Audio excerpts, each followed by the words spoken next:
I've never live streamed just with my old camera and microphone, or sorry, my cell phone and microphone. Certainly never vertically, but it felt like a good time to do this because today is February 23rd, 2023, and today there are elections in Germany.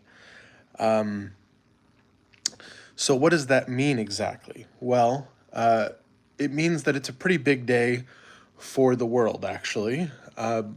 There is a general sense that things are veering a bit to the right. We are 1 month into the Trump presidency. That feels like a true thing. And of course, that's having ramifications across the globe. One of the ramifications of the Trump administration actually happened before they took power. So, on like November 7th, like the day after Trump won re-election, Germany's governing coalition collapsed. Now, it's part coincidence and also part a failure to prepare for what was on the way. The German coalition was comprised of three very different parties. Two of them somewhat ideologically aligned, one of them a little bit different than the other two. So, in in the year 2021, Germany held elections, and the thing that was going to be happening and decided was who would be Angela Merkel's successor. Angela Merkel had ruled Germany for 16 years, and she finally was going to step away. And her party, the Christian Democratic Union, was a little bit down in the polls. You know, the incumbent advantage had fully dissipated, and people were ready for a change. Now, the Social Democratic Party, led by Olaf Scholz, won the most votes in the 2021 election. However, their results were something in like 20 some odd percent, which is not enough, obviously, to form a majority in the Bundestag, in the German parliament. It's enough to get maybe 30% of the seats, right? And so what Schultz had to do was form a coalition. Now, traditionally in Germany, in order to form a coalition, you take one party, and you and that other party have a majority in the Bundestag, and you rule. For example, the government under Angela Merkel that went away in 2021 was actually a two-party coalition between the CDU and the SPD, the one that has Scholz in it. Now, it's called the GroKo, the Grand Coalition, I believe the Große Koalition in German. And it's a pretty traditional, stable way of governing, though, of course, it lends itself to a lot of conspiracism of, well, these are the two main parties, and they just switch seats. Whoever's in the pilot seat, whoever's in the junior partner seat, they just switch, and it's not that interesting. But what we got after the 2021 elections, that was not a two-party coalition. What we got was a three-party coalition. So the SPD, the Social Democrats, the center-left-ish party of Chancellor or of leader Olaf Scholz at the time, formed a coalition with two junior partners. One of them was Bundes 90 Die Grünen, aka the Greens, and the other one was the Free Democrat Party, the Freie Demokraten, led by Christian Lindner. The Greens were led by Annalena Baerbock and Robert Habeck. Now, the SPD of the center-left forming a coalition with the Greens, the Bundes 90 Die Grünen, that's a pretty natural coalition to expect because they're both, roughly speaking, of the left, and they're both considered traditional democratic middle mainstream parties in Germany. So the idea that like the Greens wanted to invest in like the energy transition, it's not that far away from what the SPD would like to do. The wrench in the plans, of course, was the FDP, the Free Democrats. Now, to the perspective of Christian Lindner, the leader of the Free Democrats, he responsibly said, or he intimated responsibility in that it was time for Germany to have a stable government. He expressed a lot of willingness to work with the SPD and the Greens, and he basically saw it as his duty as part of the democratic middle to form a coalition with these other two parties that didn't necessarily have the same ideological underpinning that the Greens and the SPD did. So what makes the Free Democrats different? Well, they're traditionally more comfortable with the center-right CDU. because they are what are considered sometimes loosely as the libertarians of Germany. I don't know if that exactly fits, but they're the liberal party in the right wing sense, which is to say that they believe in less regulation, lower taxes, budget responsibility, these sorts of traditional things, and of course personal liberties. So I don't actually recall what their precise position is on things like gay marriage, but theoretically they're a little bit more open, less conservative than the far right would be on things like gender identity. So it's not a complete mismatch. The FDP is a constitutional party with a long tradition in Germany's democracy. So the three parties, the Greens, the SPD, and the FDP, they joined in a coalition, a three-party coalition. They promised Fortschritt, progress. They promised justice and generically good sounding things. And the three of them had some awkward photo ops and took power not long after. And they had been in government then until November 7th of last year, of 2024, when that coalition collapsed. So the question is, why did it collapse? Well, one of the reasons it collapsed was because the government was under a lot of pressure right away as soon as they took power. Most notably in February 2022, Russia invaded Ukraine, which did a couple things. One, it changed Germany's position towards defense. Chancellor Scholz got in front of the Bundestag either the next day or 2 days after and said, this is a Zeitenwende, a sea change is how I often would see it translated. In fact, when I was working for the German embassy here in Washington, D.C., that's how we translated it, as a sea change. But Zeitenwende more directly translates to like time shift or time turn. The idea is still the same, though. It's like Russia invaded Ukraine was a moment where everything changed.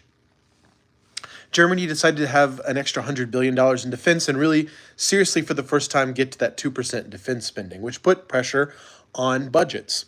But more directly, they decided to get off Russian energy. So some of you will be familiar with Nord Stream 1 and Nord Stream 2, these pipelines from Russia. One of them was in operation. One of them was going to be sort of soon in operation. It was sort of in limbo. These were bringing gas from Russia into Germany. And basically, overnight, the Germans said no more. They also weaned off Russian coal and generally Russian energy overall. So they started bringing in more liquid natural gas from the United States. They doubled down on green policies, and they subsidized a lot of imports from places like Denmark, I believe, to wean themselves immediately off Russian energy. However, there were still problems. One is that that's expensive to do, to subsidize that energy and not have a cold winter. And two, it kind of is contrary to what Germany had been doing before. Germany's sort of surgence, is that the right word? Germany's rise as sort of this great economic power in the center of Europe, exporting goods around the world, was born off of cheap energy from Russia. Let's just be honest. That was the policy of Angela Merkel. That was the reason, perhaps, that Germany's response to early Russian aggression against Ukraine in the 2010s was met with a little bit less robust response, as you would hope, is because Germany knew that they had a strategy to rely on Russia's energy. And, well, that backfired in the Zeitenwende, in this sea change, and Germany had to make some tough choices.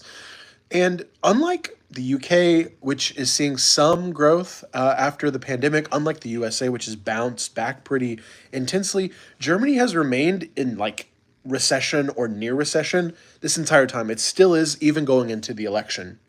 And so that led to budget constraints, because when the economy is not growing, budgets get tougher to pass because you don't have as much wiggle room. Rachel Reeves, the current the Chancellor of the Exchequer in the UK, is experiencing difficulties because the UK is only growing a little bit, and that's putting pressure on budgets, which are dealing with things like inflation. In Germany, it's even more acute. And in fact, so the 2023 budget, the budget that was passed in 2023 for 2024 was actually decided by Germany's equivalent of the Supreme Court to be unconstitutional. The Verfassungsgericht, the Constitutional Court, said, hey, the way that you've budgeted using like old funds from the COVID era to try to fund some projects, it's not allowed. And so the three parties had to go back to the drawing board and make some pretty harsh cuts in Germany's budget. Now, what that meant was going into the end of 2024, going into 2025's budget, the challenge was, how would the budget work? And the FDP, the Free Democrats, remember that smaller junior partner in the three-party coalition, they wanted to have cuts to taxes and cuts to spending in order to bridge the gap, broadly speaking. And they also wanted to hold true to something called the debt brake in Germany, the Schuldenbremse. The debt brake was a 2008 amendment to Germany's constitution that said that basically the government can only run modest budget deficits, that basically it should have a balanced budget every year, except in moments of emergency, like COVID. But that moment being passed, of course, Germany would need to have a relatively balanced budget for this fiscal year 2025. But there were, the energy transition, the idea of subsidizing energy, of just funding programs in a time of inflation. It was putting a lot of pressure on budgets, and there was disagreement. The Green Party and the SPD, of course, being the party of the Chancellor, Chancellor Scholz, wanted to do things differently. They wanted to consider more spending. They wanted to consider amendments to Germany's Schuldenbremse, its debt brake, in order to fund social programs and investments in defense, infrastructure, etc. So what ended up happening is a little murky, but the FDP's Lindner seemed to be inflexible in retrospect. Or rather, he stuck to his principles. It depends on your perspective. Either way, he wasn't ready to amend the Schuldenbremse. He told the chancellor such, and he made a bit of a show of it. There was a lot of infighting that spilled out into the public in the years of this three-party coalition that voters really began to have a distaste for. And the media, of course, played up those things because if it bleeds, it leads. If there's conflict, the media wants to cover it. So every time there was a little infighting with this three-party coalition, it bubbled up into the media. And the final straw, of course, came in November of 2024 when Scholz fired Christian Lindner from his cabinet. This was the day after Donald Trump was reelected. In fact, to be precise with the timing, it was the evening in Germany local time when this happened. And it wasn't because of Donald Trump. It was more just like a bad moment, a bad timing, coincidentally. And of course, it led to the question of, is this responsible to be breaking up a government at this moment? And of course, the three parties pointed at each other and said, you're to blame, you're to blame, you're to blame. By the end of the year, there was a date set for the election, and that date is today, February 23rd. Germany, as we speak, is going to the polls. In fact, they might be starting to close now, local time. And so I thought it would make sense to come on here and do a little vertical stream with you guys for the first time ever on my channel and talk about what sort of things you might look for as the election results roll out. Before I say that, I do want to acknowledge some of the comments that I'm getting, and in order to do that, I have to look away from the camera and look down a little bit. So let me just see what I got here, and I'll respond to them if they're not just trolls. Let's see. Good idea to have the stream. Germany-centric content has always been best in my opinion. The Berlin F. Oh, thank you very much. Don't forget the reopening of coal plants and coal mines, very green and environmentally friendly. Yeah, so Germany has issues deciding how to make their green transition possible. There was a heating bill, I think is the loose way to translate it, which said at the insistence of the Green Party that people would have to update their old heating systems that were run on gas to something else. That was controversial. Of course, nuclear power has always been controversial in Germany. There's in my opinion, sort of ideological opposition to it that doesn't have much basis in reality, but that's definitely me stating a personal opinion. Hambach, mine is an eyesore and a shame. I'm not sure if that's a reference to Habeck or not.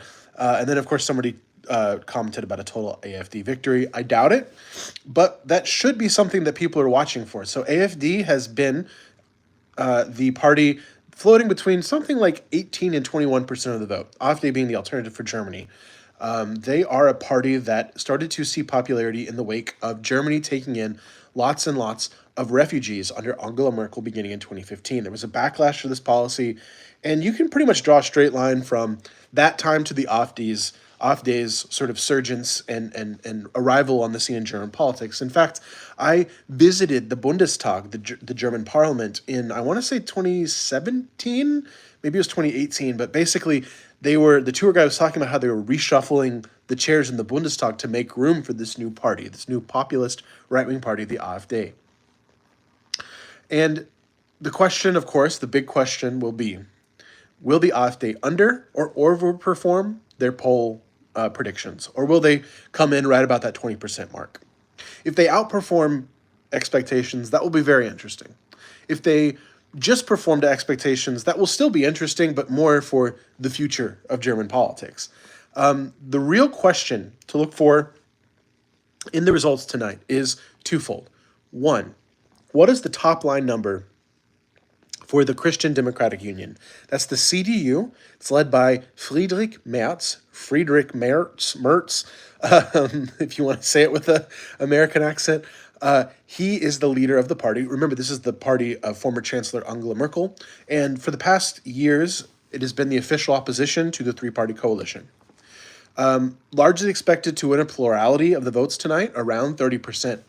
But again, the question is, do they underperform a little bit, 29%? Do they perform to expectation, 30, 31%? Or do they overperform, something like 33, 34%? If they overperform, then they're really on track to form a two-party coalition, something that Germany is very accustomed to in the years of the Republic. And therefore, Germany can expect to have something that approaches steady government in the next 4 years. So if, for example, Merz gets something like 33, 34%, even 35%, then the CDU can expect to govern with a single junior partner, perhaps the SPD of the current Chancellor Scholz. And these are coalitions that, these GroKos, as they're called, Große Koalitionen, they're very standard in Germany. Love them or hate them, they tend to hold together and they pass policy. A lot of the Merkel years were brought with this two-party coalition. And to be clear, in a parliamentary system, a two-party coalition is pretty par for the course. However, you should also be looking at the top line number for three smaller parties. The three parties are the FDP being the party of Christian Lindner, the one that was in the three-party coalition. The second party is Die Linke, that is the left, so the traditional Communist Party coming out of East Germany. Now today they don't consider themselves communist, but the leftist party in Germany, whether or not they get over 5%.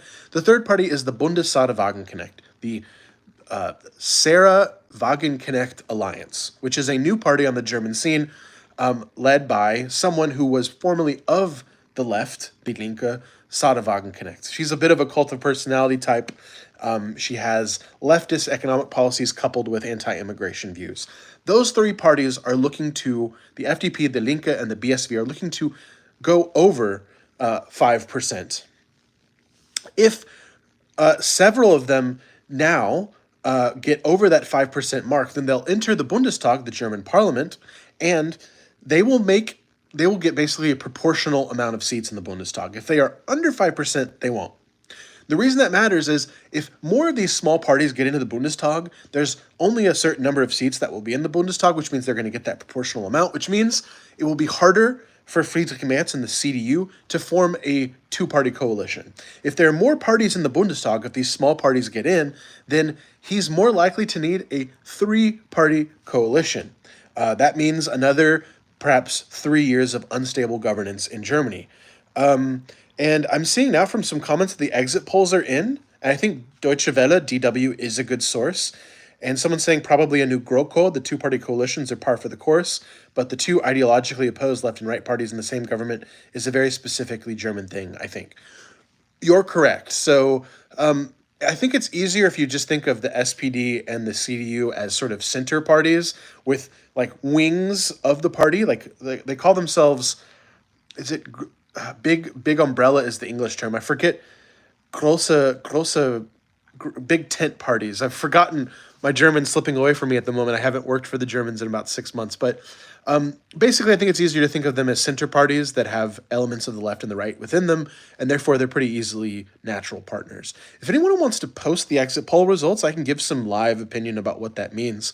The problem, of course, is that if the exit polls are even off by a smidge, let's say they have like 4.8% or something for the FDP, then that might shift as the actual results trickle in. But I'd be curious because, like I said, if several of these parties get in, then it's interesting. Let's see, BSV 4.7, Linke 8.6. So the the Linke definitely looks to be getting in. The FDP 4.9, that's the worst thing for my live update. So if it really is 4.9, I don't know. I think you actually have to hit 5%. I don't know if 4.9 is good enough to get to the threshold and get in. And of course, this is an exit poll, so maybe it's off by 0.1%. So at this moment, SPD 16%, that's pretty good for them. I mean, it's a collapse, but good relative to like some of the expectations. CDU 29%, so that's lower than expectation. AFD 20%, that is par for the course. That's what they were expected to get. Greens 13%. So at this moment, with the Linke getting 8.6, that's really a huge surge for them. It's very fascinating. It looks like the AfD will basically be performing exactly, the alternative for Germany, the far right, will be performing exactly where they've been polling at basically for a long time now. I don't know if it's years, but it's been months and months and months. So Elon Musk and JD Vance's intervention did nothing to boost the AfD, it looks like. It looks like CDU's and Mertz's attempts to woo people on immigration and show how tough they were by trying to force through a motion with the help of the AfD a few weeks ago, that did nothing to bring them over the 30% line. The SPD looks like they had the collapse they expected with Schultz. I think we can expect to see him walking away in the next 24 hours. And the Greens basically performed to expectations, maybe a little bit lower. So I really couldn't tell you if, off the top of my head right now, given that the Linke are going to come into the Bundestag and given that the FDP might, it looks like we're heading towards a three-party coalition again, just off the top of my head right here, right now. However, let's say the FDP does indeed fall below that 5% threshold. We might be able to see a CDU-CSU SPD coalition. That'd be 30% plus 15%, so like 45%. So maybe, but I think we're heading into another three-party coalition in Germany, which is another year or two of, let's just be honest, like probably less than perfectly stable government. Because if you have two parties that form a coalition, you have two sets of interests that battle each other in cabinet and in different departments, and eventually you get pretty clear policy. But the problem in the last few years is that you've had three parties in cabinet, three sets of interests, three, big tent parties trying to keep all of their stakeholders happy. And what you get is a lot of infighting and a lot of leaks out to the press and a lot of instability that bolsters parties like the AfD. So given the challenges facing Germany right now, given the fact that energy prices are high, given the fact that they've been teetering and tottering on recession for 2 years now, they need clear governance in some way, shape, or form. And another three-party coalition is less likely to produce clear, governance and like decisive policy than a two-party coalition is. So that's my hot take right now. And I guess we'll just see if the exit polls reflect reality. Even if they do, it looks to be such a mixed bag that I would actually need experts. I'm not an I would like to say I'm an expert on German politics, but I'm certainly not an expert on the math it takes to build coalitions in the Bundestag. Do you think the rest of Europe will follow in Germany's pull to the right, or is Germany following the rest of the world? Germany is following the rest of the world. So the AfD came at a time when maybe the whole world was lurching, right? But I mean, Germany's even behind the times relative to their neighbors, Austria. The FPÖ, I think, forgive me if I get that wrong, but basically the far right in Austria won a plurality in the last election, and they've been in sort of constant coalition talks ever since. That is the country of Austria. The USA, let's see, the country that's sort of behind the times, France. So France had a lurch to the right recently. Granted, the left won a plurality, but that was just a big scary moment for France in their elections for the General Assembly.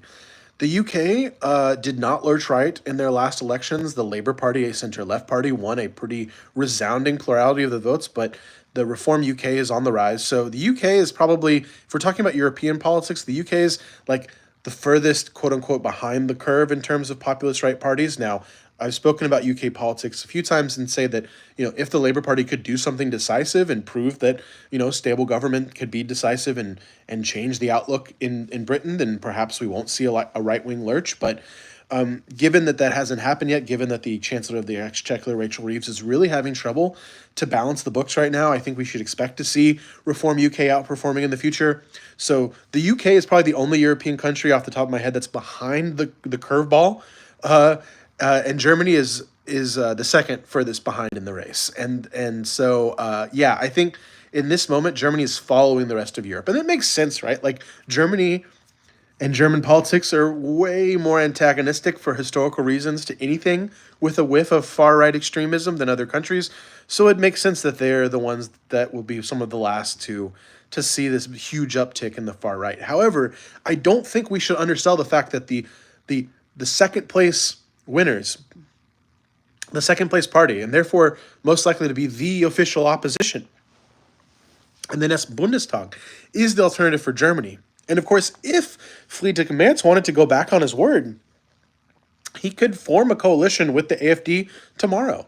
He's got 29%, they've got 20%, that's roughly 50%. I think when it all shakes out in terms of number of seats, it probably would be enough to form a governing coalition. And yet, Merz has that ausgeschlossen because of, has basically, what's the word? Precluded that from happening. I said we won't do that because of something called the Brandmauer, the firewall. So this is the idea that all the mainstream parties in Germany, the CDU of Merz, the SPD, the Greens, the FDP, they've all said we will not work with the AfD.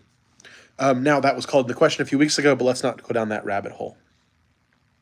No majority for any government in France, but the constitution means we have to wait until July for a new parliamentary election, so all the governments are unpopular, unstable. Right.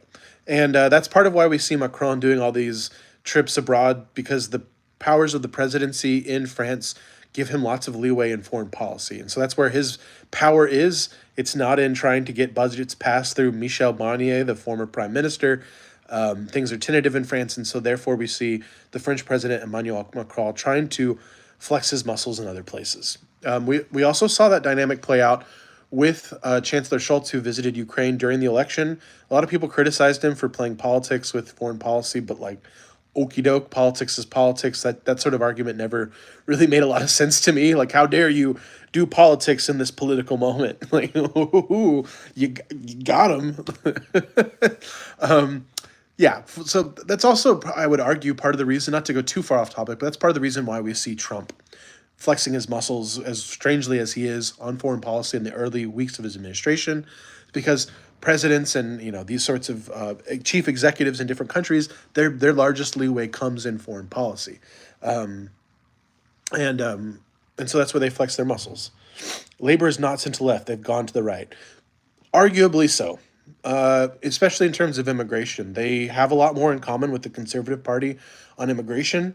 And of course, when it comes to fiscal policy, they have rules about we will not raise taxes, and we will not break the fiscal rules set in by the Conservatives. So they've created a lot of, let's call them center-right guardrails to a a center-left veneer on social policy. However, the UK Labour Party is also kind of questionable when it comes to things like gender-affirming care. So I do think that your analysis, though it clearly comes off as a little bit like pithy, which I appreciate because I'm pretty pithy myself, I do think there's a grain of truth in there. And I think that this is the furthest right the Labour Party has been since the days of Tony Blair, when they were doing things like invading Iraq and being neoliberal on spending. So you're not wrong to say that. The Labour is the equivalent of the SPD in Germany, and the Conservatives are the equivalent of the CDU, which means in general they're not going to be too extreme. Though right now, I guess the Conservatives in the UK are having their Kimmy Badenoch moment, which is very, let's just call it socially populist. She's big on like imitating some of the things coming out of the USA on DEI. Trump didn't just flex his muscles in foreign policy; he was doing a lot more. Okay, I mean, it was just an illustration. I mean, he's the big thing is, of course, Ukraine.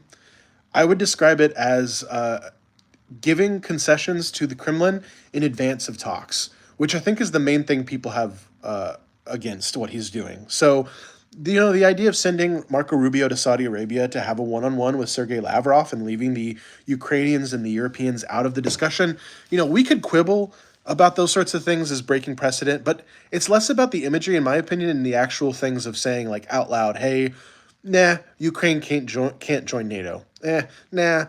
Ukraine should give away territory from like the 2014 lines. Like, battlefield, logistics and things should basically be held in place.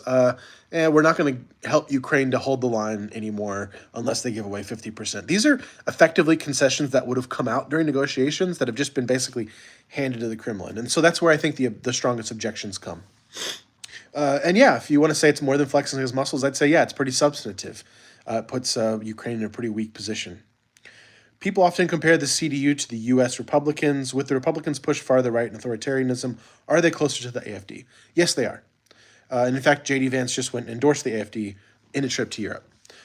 However, I would just say that the CDU has moved to the right and has become more like the Republicans in an effort to stave off the AfD. So the biggest and basically the only example you'll need to see the point I'm making here is that Friedrich Merz, that is the leader of the CDU, Friedrich Merz, to use an American accent again, I really can't do that without laughing and giggling. Sorry, guys.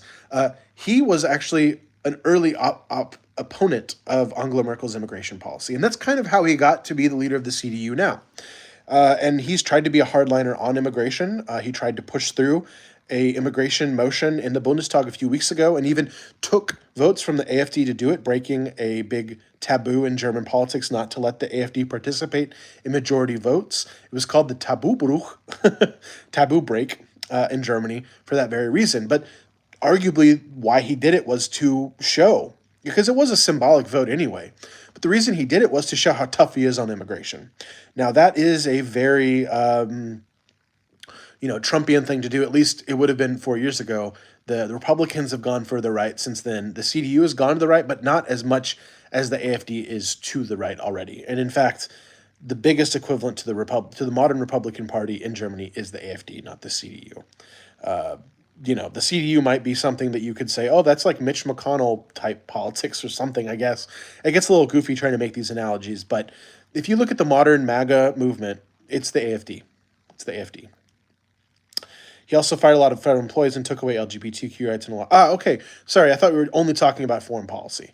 Yeah. So I actually just did a talk in Kansas City at the Dole Institute, or rather at Mr. Beat's house. You guys probably know Mr. Beat, the YouTuber, the educational YouTuber.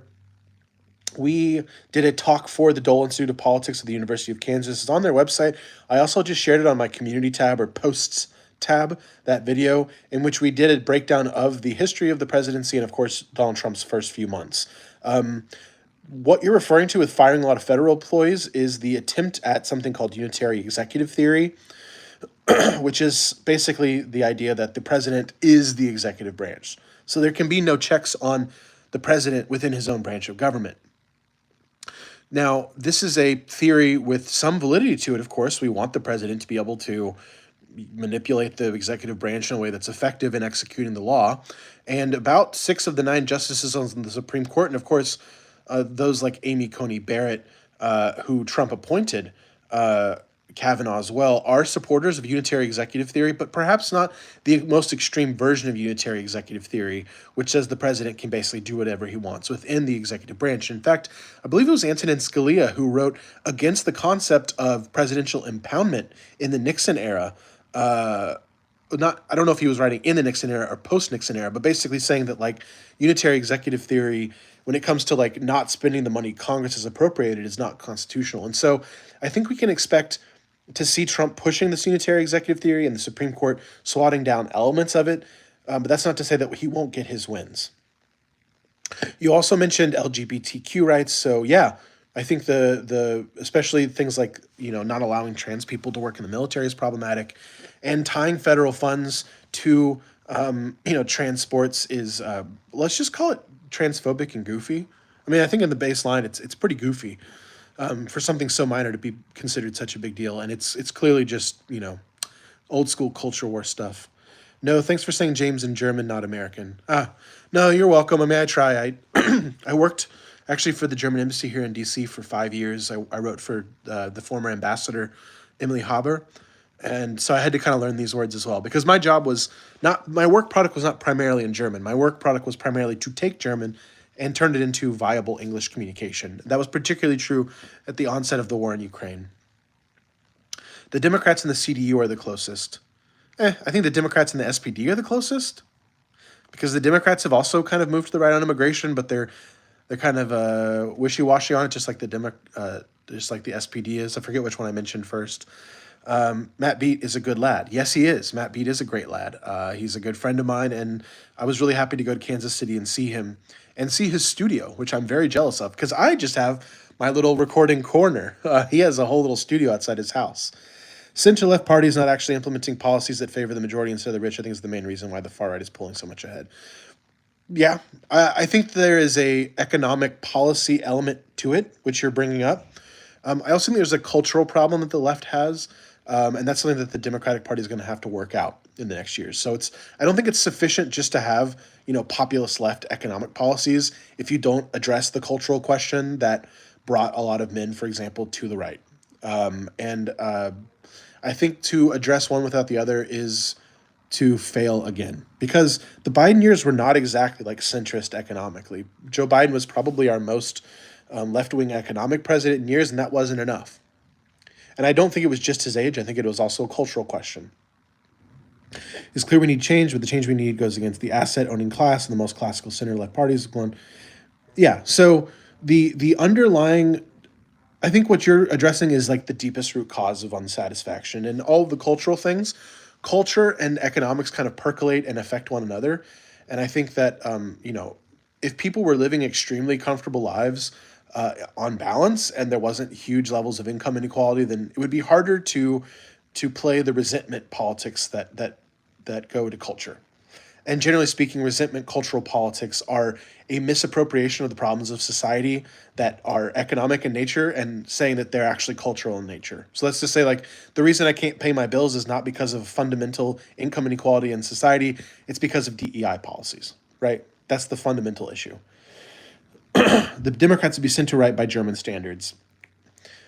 Actually, no, I think you're wrong. The last few years, the Democrats have been raised in German politics quite often by the parties of the left as the policies that the German left should be emulating. For example, the Build Back Better stuff, the Inflation Reduction Act, and Joe Biden's movements on labor. So I think your opinion was right 10 years ago, but it's not right today. Many parties speak the rhetoric of change, but either of more of the same or extreme right. Yeah. It's crazy we need immigrants. Why wouldn't center parties debunk myths on immigration? Well, the reason they wouldn't want to is because they think it's a losing recipe for elections. And of course, politics are about winning elections. So, the thing about the immigration policies so far in the Trump administration is that they're about scaring the little people. It's about scaring immigrants, but actually deportation numbers are generally down from the Biden years. Now, part of that's because, captures at the border are down because people are scared. And they're not crossing the border. They thought it was a more fortuitous time to cross the border last year rather than this year. Logically so. Trump policies are pretty scary. The idea is to keep immigrants scared, but not necessarily to actually implement mass deportations. It's to create the vision of mass deportations in voters' mind as a way of showing that they're tough, but not actually implementing it. Because you're right, societies need immigration, particularly European societies, which are well below replacement levels and birth rates. Now, we kind of see an element of an acknowledgement of that in Trump's policy on South Africa in particular. So the Afrikaners, the white South Africans, are being invited to come and receive refugee protections in the United States. No, ostensibly that's because the Trump administration sees them as victims of a DEI government in Johannesburg. I just pronounced that German, which it's not, it's Dutch, but whatever. But I think it's probably just because they're like, we want white immigrants. And I honestly think that if in 2015 the first round of refugees in Germany had been something like Ukrainians, we've seen over 1 million Ukrainians find refuge in Germany since the outbreak of the war, we wouldn't have seen as hard of a reaction. So it's just reactionary politics. And I think it's naive to write off reactionary politics. It's irrelevant. You can push back against it, and some on the left are. But, social democratic parties in like the Nordic countries have struck, I'd have to look into more of this. I am live and just riffing here, but, there have been more harsh immigration policies. And by harsh, I mean like standards placed on asylum seekers in Nordic countries to integrate and to work that I think a lot in the center left in Germany are looking towards as a model to continue to bring in immigrants, but to not create the image of a laissez-faire open border. And I do think that people on the left who want to survive politically should be considering such things. It's also a populist issue because the more immigrants you have, that technically drives down wages. And that's an issue for the left that wants to see wages going up. So it's not as clear cut as left versus right. The German policy, the Bundessaare Wagenknecht, the German party alliance of Sada Wagenknecht or Sada Wagenknecht Party Alliance. Jeez, I'm so sorry. It's led by one woman who was of Die Linke, the left, right? She left the party in part because of immigration issues to form her own party, which now bears her name. And the idea was we need to have old school leftist protectionist trade, and that means higher wages and less immigration. That happens to conform with populist right politics, which are against asylum seekers in general. And so therefore we have someone who's very much of the left, and often in the media it's described as right-wing on immigration, which is actually a bit of a misattribution because it is not necessarily not left-wing to be anti-immigrant if your main concern is workers' rights and immigration. Crazy Green, keep out the Crazy Green Party. Yes, there is a lot of talk on the German right about keeping out the Greens as crazy. Markus Söder, who is the minister president of Bavaria, and of course is involved in the CSU, the sister party of the CDU, which is Friedrich Merz's party, which is about to come into government. He wrote off doing a coalition with the Greens when Merz has not done that, as far as I'm aware. He's just said, I don't want to work with them, whereas Söder was like, we won't work with the Greens. There's a lot of politicking involved in that, but the idea is that the Greens are more extreme than they purport to be. I saw a clip of debate between the U.S. right-wing pundit and a left-wing commentator, and the left person argued that the Electoral College is a form of DEI. Any thoughts? The Electoral College is... Okay, I get it. The Electoral College is a form of DEI because it basically says that even the states with lower populations get to be included, and inclusivity is an element of DEI. I get it. It's a pithy little quip. I think if we're talking about the Electoral College in general, I think it's problematic and I don't support it. However, I don't think it's universally bad. So I do think the idea that there should be some firewalls in an electoral system, that republics with democratic elements should have less than democratic elements within them, is actually correct. And that's maybe where I'm less democratic than some people, because I actually do think that the closer you get to pure democracy, the more disruptive politics become. And I think that the idea of a democratic republic should be striking the right balance. The Electoral College, in my opinion, is not striking the right balance, but the idea behind it is not as evil as people purport it to be. It's just anachronistic and outdated. It's a funny little quip to call it DEI, but I guess the idea of we're including North Dakota as inclusivity. We want to have diversity of the small states, even though they end up having an outweighed vote for the president, is DEI. I mean, that's funny. It sounds like something off of cable news and not that substantive, but okay, that's what the platform is. That's what cable news is little quips. UK post-Brexit has higher levels of immigration. In fact, the government expanded the working visas program. They are not anti-immigration. They want high immigration, so they have something to blame. Sure, that's a valid take. Post-Brexit, I think European immigration is down, but wider immigration is up. And that is the reason why Reform UK is gaining popularity, while the Conservatives continue to be seen as a party that failed to get immigration under control, according to the right wing. And it's not a conspiracy theory to say that birth rates are lower in Europe, and they've got to make up the difference somehow if they want to continue to fund social programs in the way that has been done throughout the 20th century. One solution to that is to import lots of immigrants and have them be the working age population that then pays into the welfare systems that are exceedingly needing more and more money because of an aging population. There's people like me who wonder what the world would look like if we gave up the idea of trying to balance out the birthright and just kind of got to the end where we said, okay, we're going to have some painful years, but we have to get past this eventually, because just continually growing your population is not sustainable.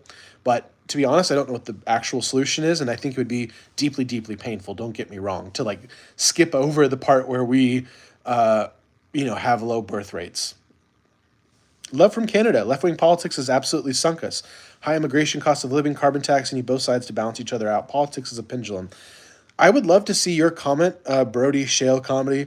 I would love to know what is going on in Canada right now, given that Justin Trudeau is being anti-Trump, and I feel like that's almost like a way to. I know he's gone, he's leaving, but I wonder if you think the Liberals will actually benefit from the fact that they get to play anti-Trump and be a little bit nationalist for the next months until an election is eventually held. Let me know what you think. Yeah, I guess the Senate weight would be the same issue. Yes, it would be. It would be.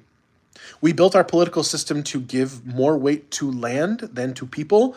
Now, that wasn't an evil plan when it was first initiated. It was the idea that big states like New York might overrun small states like Vermont.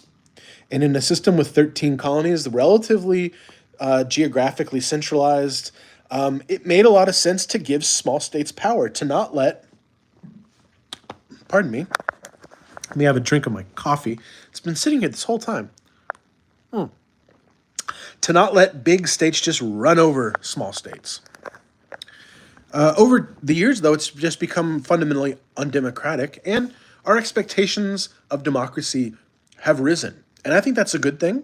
And I think, generally speaking, infusing more democracy into our system, which is a republic with democratic elements, is a good thing. It's about striking the right balance.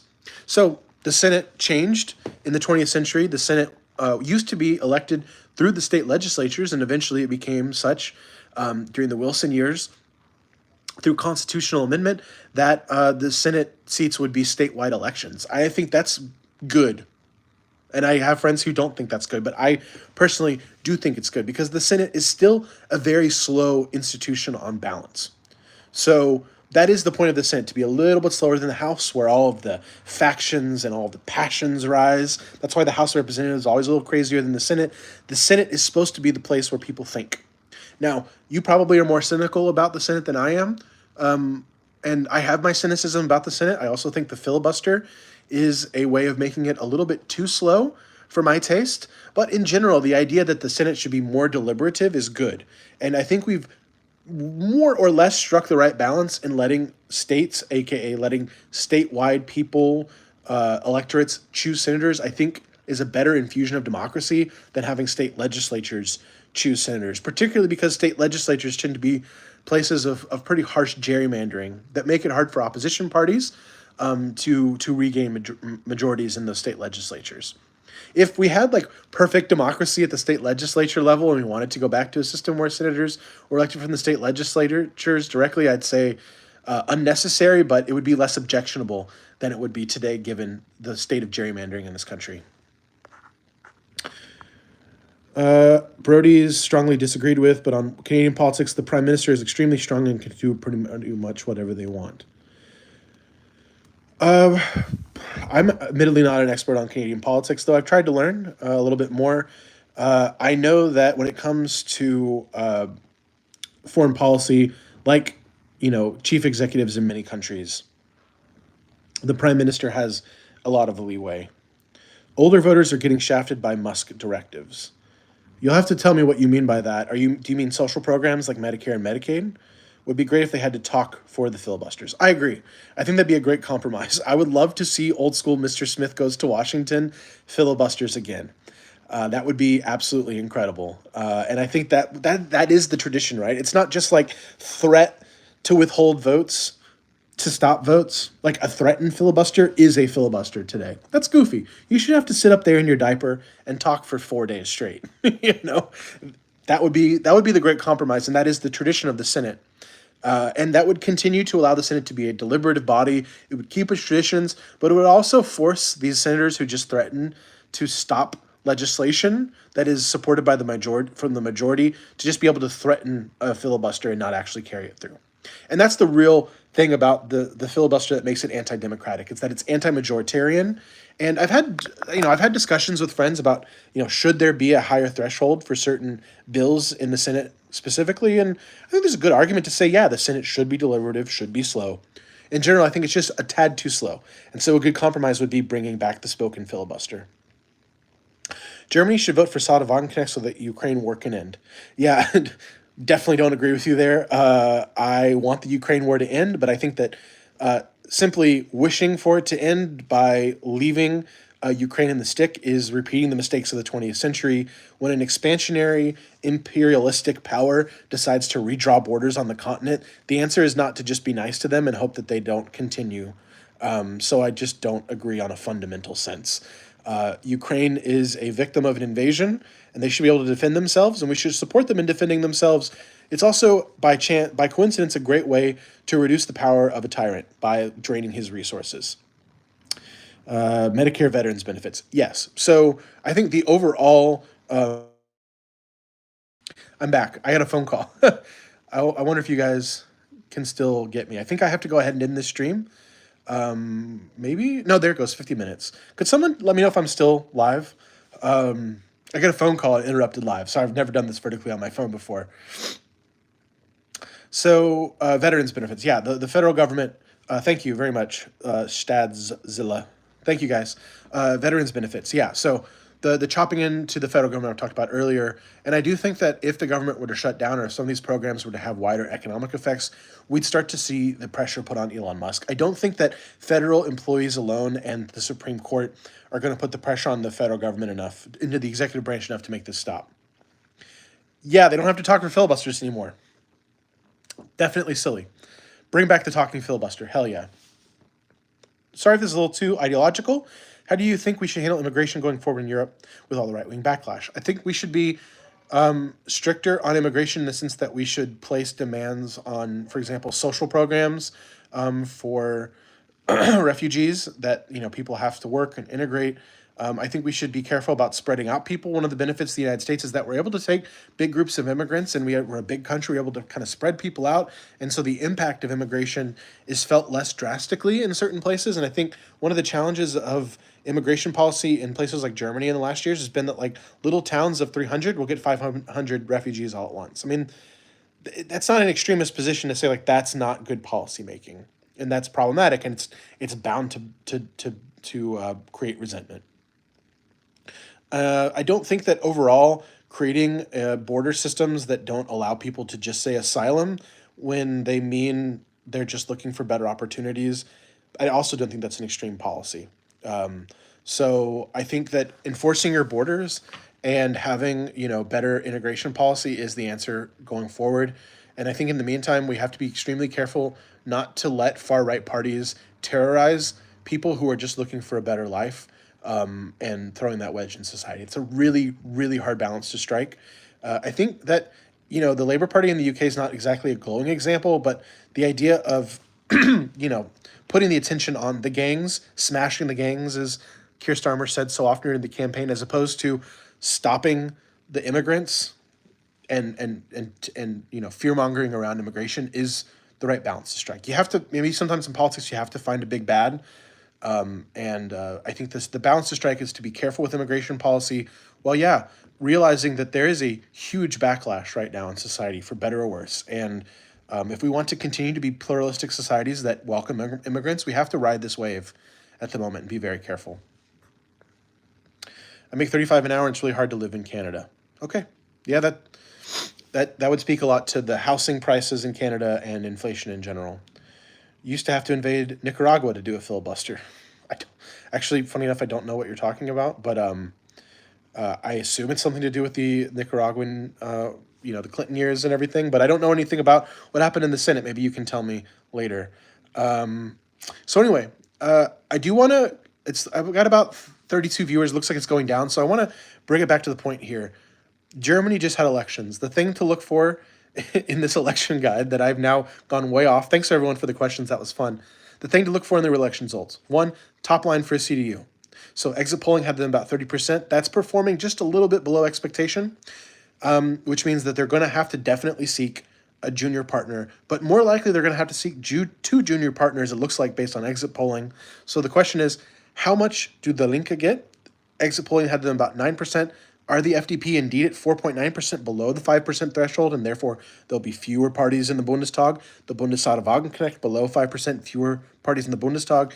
Therefore, could the SPD and the CDU form a coalition, a two-party coalition, or will more small parties enter the Bundestag, therefore necessitating another three-party, relatively unstable and rare coalition in German politics, and therefore perhaps strengthening the far right for the next round of elections as policymaking continues to be a little bit bipolar, a little bit uncertain. On that note, I appreciate you all for joining me. I hope this was valuable to you. Keep an eye out on my Substack, williamcfox.substack.com. I will be putting out an explainer on German elections tomorrow. This has been fun. Bye, everybody.